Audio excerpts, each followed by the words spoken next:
Inspector इसने और इसके दोस्तों ने मुझे मारने की कोशिश की। किसी को मत छोड़ना, सबको गिरफ्तार करो, इसको भी। मैंने कहा था इन लफंगों से दूर रहो, लेकिन मेरी सुनता कौन है? अब देख लिया। जब से इन लोगों ने मेरे बेटे से दोस्ती की है, उसकी जिंदगी को बिल्कुल बर्बाद करके रख दिया है। इन लफंगों ने आज तुझे पुलिस स्टेशन पहुंचा दिया। जैसे घर में संस्कार मिलेंगे, बच्चे वैसा ही तो करेंगे। साइन कीजिए और इन्हें ले जाइए।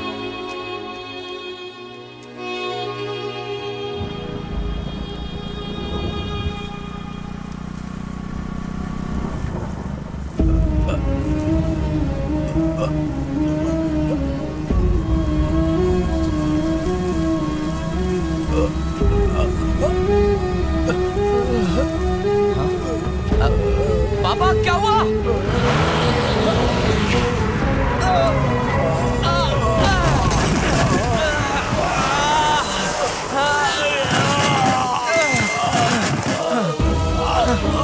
पापा क्या हुआ?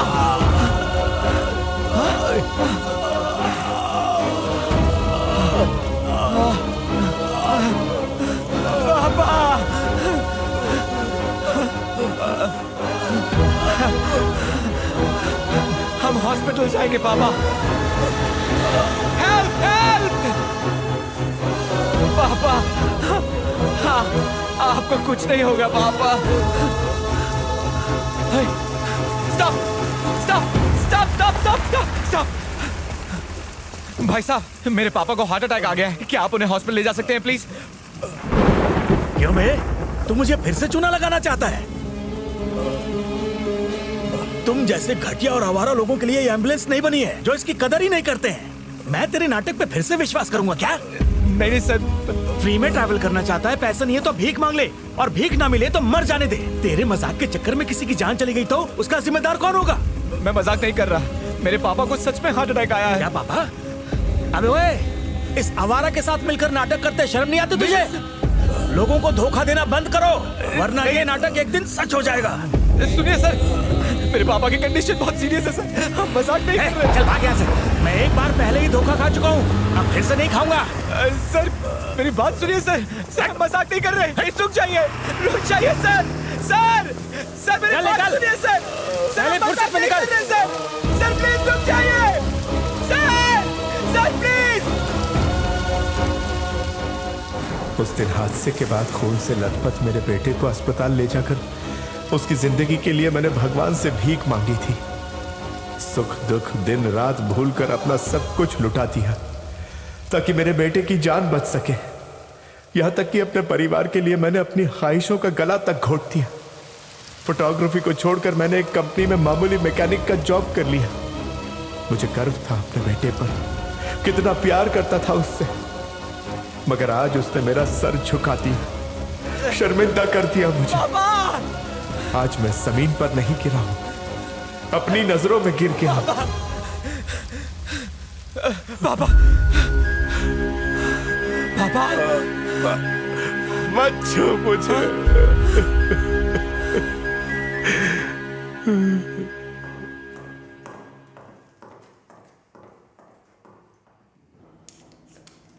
ये माइल्ड हार्ट अटैक था। मैं कुछ दवाइयां लिख कर दे रहा हूं, उसे टाइम पर लेते रहिएगा।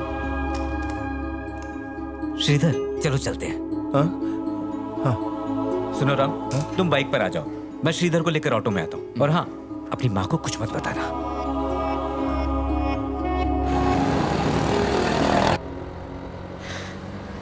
कुछ नहीं होगा, टेंशन मत ले। पहली बार अटैक आना यानी खतरे की घंटी है।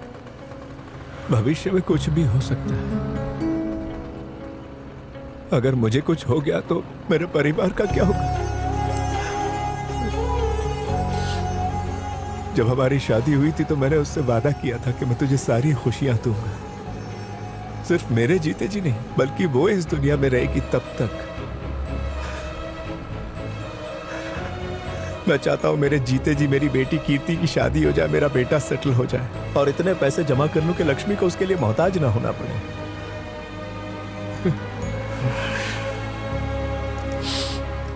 मैं तुम्हारे डैड को बचपन से जानता हूं, तभी से हमारे दोस्तों को लगता था कि तुम्हारे डैड बहुत मजबूत दिल के हैं। लेकिन अब लगता है कि वो दिल कमजोर हो गया है। दरअसल बच्चे ही माँ बाप के दिल की धड़कन होते हैं, और बच्चे ही अगर कामयाब ना हो तो दिल भला कैसे मजबूत होगा। श्रीधर की जान तुम में बसी है। मुझे आज भी याद है, तब तुम 2 साल के थे और खून में लथपथ तुम्हारा पिता तुम्हें लेकर डॉक्टर से तुम्हारी जान बचाने की गुहार कर रहा था। अपनी परवाह किए बगैर उसने तुम्हारे लिए अपना सब कुछ लुटा दिया। बदले में तुमने उसे क्या दिया?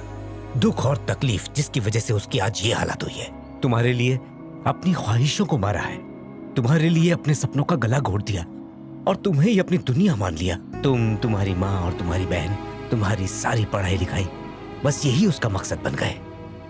तुम्हारे लिए जिसने ये सब किया आज वो मुसीबत में है, लाचार है। आधी रात को बरसात में सड़क पर बेसहारा पड़ा था। मैं ये बर्दाश्त नहीं कर सकता।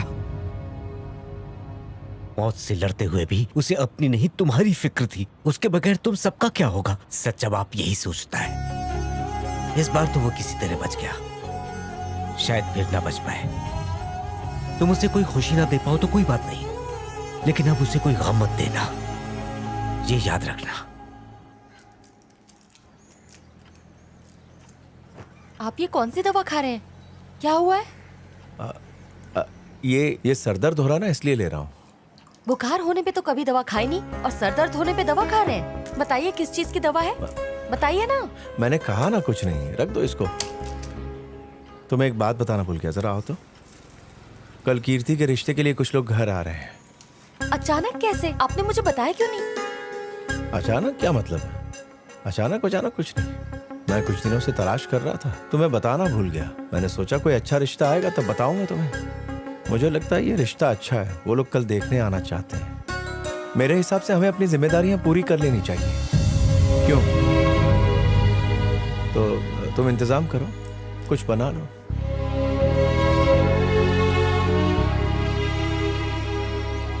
तुझे लड़की पसंद आई ना?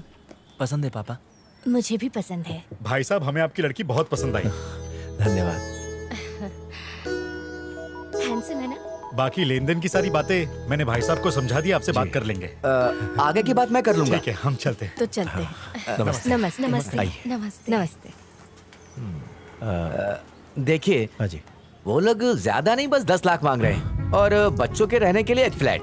अरे ये सब आप अपनी बेटी को तो दे रहे हैं, इसमें सोचना क्या है? सोना तो दे रहे हैं ना। 10 लाख रुपए और एक फ्लैट, बस इतना ही। आप टेंशन क्यों लेते हैं? मैं कुछ ऊपर नीचे करता हूँ ना। एक अंदर की बात बताता हूँ, कई और रिश्ते हैं जो इससे ज्यादा पैसे दे रहे हैं। आपकी बेटी किस्मत वाली है जो ऐसा रिश्ता आया है। आप बस हाँ कह दीजिए, ठीक है ना? पैसों का इंतजाम हो जाए तो बता दीजिएगा। चलता हूँ। नमस्कार। नमस्कार। लड़का तो अच्छा है ना? मैंने पूरी इंक्वायरी कर ली है लक्ष्मी। लड़का और उसका परिवार दोनों अच्छे हैं। ससुराल में हमारी बेटी खुश रहेगी, उससे बढ़कर और क्या बात वो होगी? तो ठीक है, पर इतने पैसे कहाँ से आएंगे? पापा, हाँ? मैं उस परिवार में शादी नहीं करना चाहती। क्यों बेटा? आपको वो लोग लालची नहीं लगे क्या? यही तो आजकल का चलन है, इसमें लालची की क्या बात है? जो भी हो पापा, मैं उस लड़के से शादी नहीं करना चाहती। और प्लीज आप मेरे लिए टेंशन मत लीजिए, उन लोगों को ना कह दीजिए।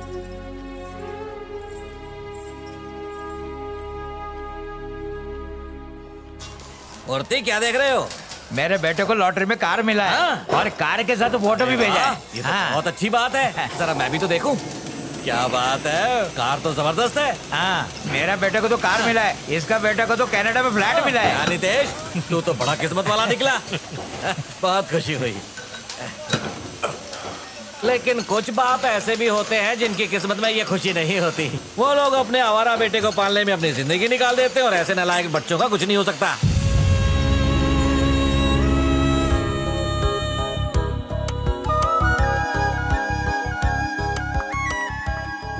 ए, यहाँ क्या कर रहा है? चल खाना खा ले। माँ, मुझे भूख नहीं है, आप जाके खा लीजिए। भूख नहीं लगी है? टाइम देखा है? चल आजा।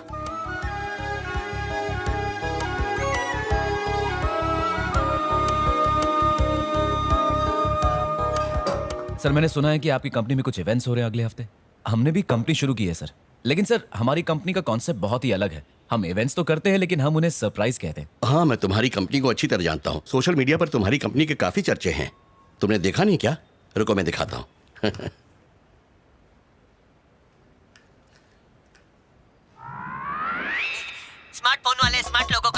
ये कोई किटकॉट या फेसबुक बिल्कुल नहीं है। आ टूटेला दिल नो श्राप छे। मेरे दिल की आग 4 लोगों के साथ आप भी शेयर करना, क्योंकि आजकल तो हर वीडियो महामारी की तरफ फैलता है। मेरा वीडियो भी वैसे ही फैलाइए। Local boys surprise event planners fraud बनाने वाली कंपनी है। हमारी किस्मत फुटेली थी कि अपनी गर्लफ्रेंड को सरप्राइज देने मैं उनके पास पहुंच गया। इस गैंग में सभी एक से बढ़कर एक है। एक तो शक्ल से ही नशेड़ी लगता है, सस्ता वाला नशेड़ी, क्या बोलते हैं उसको, गर्दुल्ला। उसको बोल रहा है बे? दूसरा तो डांबर जैसा है, काला जामुन, उसको देख के भूत भी डरता है। तेरे बारे में बोल रहा है? અને तीजो तो सफेद गधेड़ो छे। गधा? तुझे वो गधा बोल रहा है? गधा बोला गधा। और चौथा तो गांडो छे गांडो, गुजराती में पागल को गांडो बोलते। और इन छछुंदरों का एक गैंग लीडर भी है, वो एक ही काफी है आपकी जिंदगी की बैंड बजाने के लिए। यार वो बहलाएंगे भी, वो फुसलाएंगे भी, बोलेंगे मस्त सरप्राइज देंगे, लेकिन तुम लोग भरोसा मत करना, भरोसा कर सो लागी जसो। बर्थडे के दिन वो तुम लोगों को मौत के मुंह में डाल देंगे। अगर शादी है ना तो तलाक करवा कर ही छोड़ेंगे। अगर कंपनी का इवेंट है तो कंपनी का दिवाला पक्का। वो इंसान नहीं है, चलते फिरते एनाकोंडा के बच्चे हैं। एक लीडर नी साथे 4 चमता जिंदगी जंड करवा वाला। जब पैदा हुए थे पनौती की टोकरी साथ लाए थे। मारू तो मगज खराब थई गયું, पर आप खुद को संभालो वरना सब खत्म, बर्बाद थई जसो। एकदम ऐसे ही जैसे मैं हो गया हूँ। कंट्रोल करो, हंसना मत, वरना बोरिया बिस्तर गुल तुम्हारा।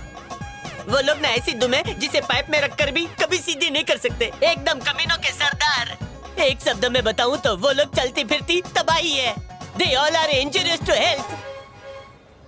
सुनो ए, मेरे को मालूम है तुम लोग भी वीडियो देख रहे हो। तुम्हारे लिए मैंने सरप्राइज प्लान किया है।